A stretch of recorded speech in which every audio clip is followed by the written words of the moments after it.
किसी भी प्रदेश के राज्य लोक सेवा आयोग का काम समय से परीक्षा कराना, समय से परिणाम घोषित करना और युवाओं को ज़्यादा से ज़्यादा अवसर देना होता है। उत्तर प्रदेश लोक सेवा आयोग इसका एक बड़ा उदाहरण है, जो समय से अपनी परीक्षाएं कराता है, समय से परिणाम घोषित करता है, समय से चयन प्रक्रिया को पूरा कर देता है। लेकिन एक उत्तराखंड लोक सेवा आयोग है जहां परीक्षाएं शुरू तो होती हैं लेकिन खत्म नहीं, यानी युवाओं का इंतजार भी शुरू तो होता है लेकिन खत्म नहीं। ये एक बड़ी अजीबोगरीब स्थिति यहाँ पर पैदा हो गई है। लोग यहाँ लोक सेवा आयोग के खिलाफ, सबऑर्डिनेट सर्विस कमीशन के खिलाफ युवा आंदोलन कर रहे हैं, सड़क पर उतरे हैं, लेकिन नतीजा सिफर।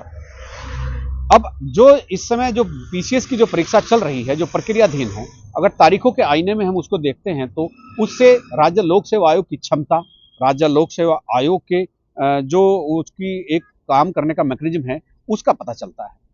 मौजूदा पीसीएस की जो भर्ती जो प्रक्रियाधीन है, उसका 7 दिसंबर 2021 को विज्ञापन प्रकाशित किया जाता है। उसके बाद 3 अप्रैल 2022 को प्री एग्जाम भी हो जाता है। उसके बाद 26 मई को रिजल्ट आ जाता है, यानी 3 अप्रैल और 26 मई।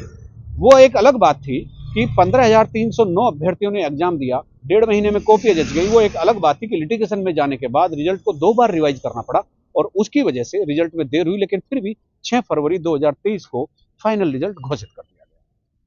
और इसके अलावा जब ये रिजल्ट आता है तो उसके बाद फिर मेंस की तैयारी होती है।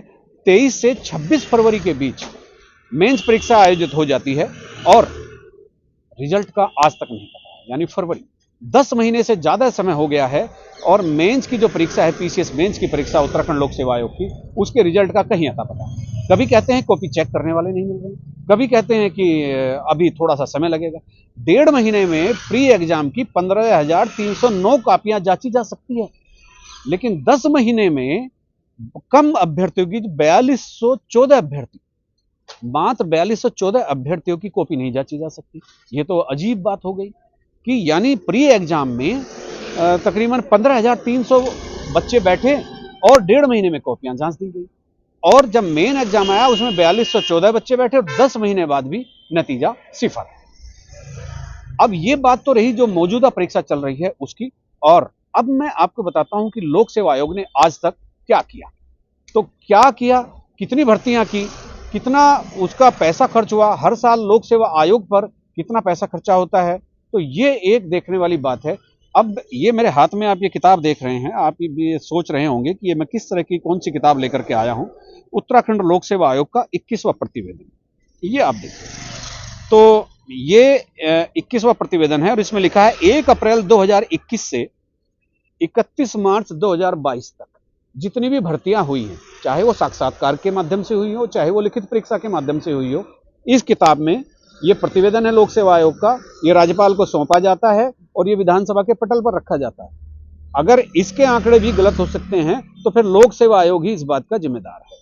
यहां सरकार की कोई कमी नहीं है। सरकार ने करोड़ों रुपए प्रति सालाना बजट दिया, सारी सुविधाएं दी, चयन किए, सदस्य रखे, चेयरमैन रखे, लेकिन फिर भी नतीजा नहीं आना। ये एक बहुत ही मतलब युवाओं से खिलवाड़ करने जैसा एक काम है। अब मैं इस एनुअल रिपोर्ट का एक पन्ना आपके सामने दिखाता हूं।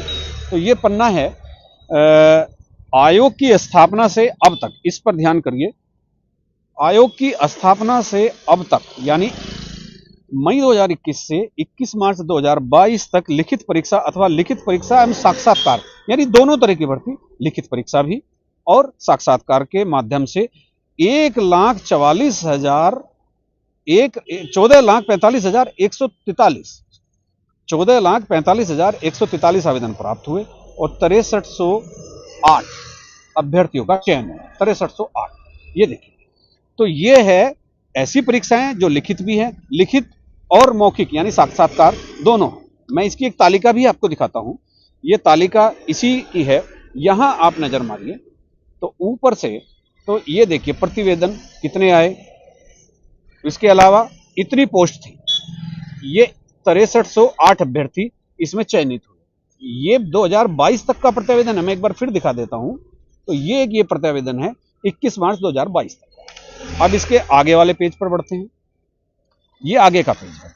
आयोग की स्थापना से 2021 से 31 मार्च 2022 तक साक्षात्कार द्वारा कुल चयन अभ्यर्थियों की सूची। ये देखिए वर्षवार है, 2001 में कुछ नहीं, 2000 2002 2003 में इतनी हो गई, 355 हो गई, ये हो गई। इनकी संख्या कुल मिलाकर 9824 बैठती है।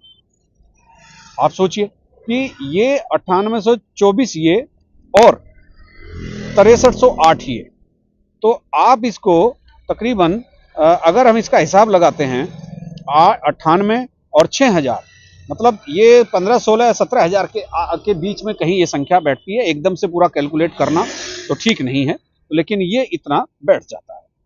अब दूसरी और चीज आती है कि ये परीक्षाएं इन्होंने बहुत की है। डीपीसी देखो, कितनी सारी डीपीसी करा दी, यानी डीपीसी से पदोन्नति का तो काम इन्होंने बहुत तीव्र गति से किया है, यानी जिनका प्रमोशन होना है उनका आयोग में जाना है। अब लेकिन वो काम जो असली चीज थी उसमें ये काफी बहुत ढिलाई बढ़ती गई, और कभी मानव संसाधन की कमी, कभी किसी चीज की कमी। तो ये तमाम चीजें ऐसी रही कि जिस तरह से जैसे 29,000 ये अलग से डीपीसी हुई, तो ये डीपीसी होना अलग बात है, भर्ती होना अलग बात है। डीपीसी क्या है? जब हम सर्विस में आ जाते हैं, जब हम सर्विस में आते हैं तो तब हमारा प्रमोशन होना ही होता है। तो प्रमोशन ठीक है, प्रमोशन एक वक्त की जरूरत है, और कैरियर के पॉइंट ऑफ व्यू से भी डीपीसी होना यानी प्रमोशन होना बहुत जरूरी चीजें हैं, लेकिन रोजगार मिलना उससे भी ज्यादा महत्वपूर्ण है। और ये पत्रिका, ये प्रतिवेदन बताता है कि कितना इन्होंने रोजगार दिया है। यानी पिछले अगर 23 साल में हम देखें, साक्षात्कार और ये सब मिलाकर, डीपीसी मिलाकर मुश्किल से 50, 60, 70 हजार लोगों को इन्होंने सब मिलाकर, और जो डायरेक्ट रोजगार दिए हैं वो तो काफी कम है। अब देखना यह है कि जिस तरह से अभी भी ढिलाई चल रही है, तो उसको एक महत्वपूर्ण बात यह है कि उसको देखने से लगता है कि आयोग को किसी नए मैकेनिज्म की जरूरत है। सरकार को चाहिए कि वो ऐसी चीजों पर काम करे, ऐसे एक्सपर्ट लोगों को यहां पर रखे जो इस आयोग को ठीक से रन कर सके।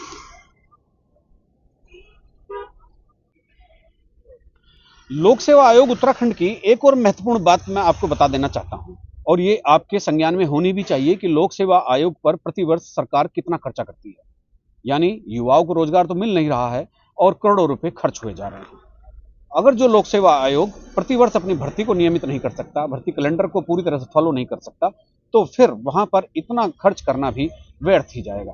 तो ये फिर एक बार मैं आपको दिखाना चाहूंगा, ये वित्तीय वर्ष 2021-22 का व्यय का विवरण इस प्रतिवेदन में दिया गया है।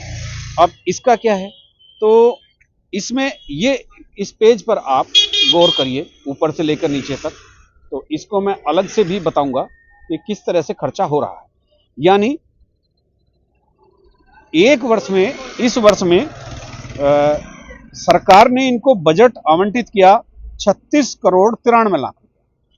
राज्य लोक सेवा आयोग उत्तराखंड को इस वर्ष में 36 करोड़ 93 लाख रुपए दिए गए, एक बजट दिया गया, और 29 करोड़ 36 लाख 67,807 रुपए खर्च हुए। और ये कौन से वर्ष की मैं बात कर रहा हूं? ये 2021-22 का व्यय का विवरण, जब तक इन्होंने प्रतिवेदन अपना विधानसभा में रखा है। तो आप देखिए 36 करोड़ 93 लाख, यानी आप 37 करोड़ भी समझ सकते हैं, और 29 करोड़ 36 लाख 67,807 रुपए खर्च किए गए हैं। तो अब ये खर्च किस में होते हैं? वेतन में खर्च होते हैं, महंगाई भत्ते में खर्च होते हैं, यात्रा व्यय में खर्च होते हैं, अन्य भत्तों में खर्च होते हैं, मानदेय में होते हैं, पारिश्रमिक है, चिकित्सा प्रतिपूर्ति है, अनुमन्यता व्यय संबंधित है, लेखन सामग्री छपाई है, कार्यालय फर्नीचर उपकरण, कार्यालय व्यय, विज्ञापन, बिक्री, व्याख्यापन, प्रकाशन, उपयोगिता के बिलों का भुगतान, कंप्यूटर हार्डवेयर की खरीद, मतलब और व्यावसायिक तथा विशेष सेवाओं के लिए, मीडिया गाड़ियों का संचालन के लिए, अनुश्रवण के लिए, और आतिथ्य व्यय भी होता है यहाँ पर। गुप्त सेवा के लिए भी 1 करोड़ 80 लाख रुपए इनको दिए गए। ये गुप्त सेवा कौन सी होती है बहुत कहना बहुत मुश्किल है, हो सकता है बहुत ही गोपनीय होती हो, इस पर मैं ज्यादा जाना भी नहीं चाहूंगा। मशीन, उपकरण और अन्य विभागीय व्यय, अनुरक्षण, लघु निर्माण, इस तरह के मामलों में इतना भारी भरकम बजट दिया गया है, लेकिन परीक्षाएं नियमित नहीं होती, परिणाम समय पर नहीं आते। सरकार को ये सोचना होगा, सरकार जहां मोटा व्यय कर रही है, जहां से युवाओं की उम्मीद सरकार से लगी है, लोक सेवा आयोग से लगी है, तो मुख्यमंत्री पुष्कर धामी को थोड़ा सा ध्यान इस आयोग पर देना होगा, अन्यथा सब चीज की जिम्मेदार जितनी भी बुरी बुरी चीजें होती हैं सब सरकार को ठहरा देते हैं, आयोग को कोई नहीं ठहराएगा।